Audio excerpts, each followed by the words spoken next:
Ассаламу алейкум, ардақты ағайын, құрметті мұсылман бауырлар.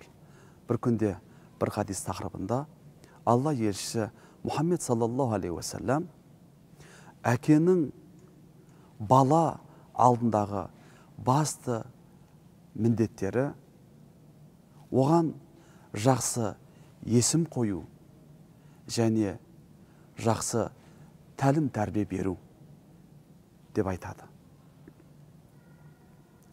Пайғамбарымыздың құзырына бейтаныс кісі келеді. Пайғамбар Мұхаммед алейхиссалам ол кісінің есімін сұрайды. Сонда әлгі кісі менің есімім Хузн деп жауап береді. Алла елшісі Мұхаммед саллаллаху алейхи уассалам сенің есімің бұдан кейін Хузн емес, Сәхіл болсын дейді. Жалпы Хузн мағынасы қайғы, қасірет, мұң деген мағынаны білдіреді. Ал пайғамбарымыздың Сәхіл деп қоюы бұл жеңілдік, қолайлық деген мағынаны білдіреді. Алайда әлгі кісі пайғамбарымыздың бұл ұсынысын қабыл етпей қояды. Бірнеше уақыттардан кейін Хузнның баласы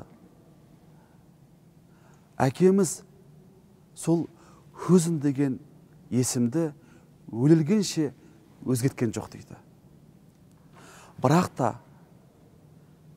әкеміз бұл неден өткенге дейін біздің де басымыздан қайғы қасірет кетпей қойды, сейілмей қойды деп біздерге жеткізеді.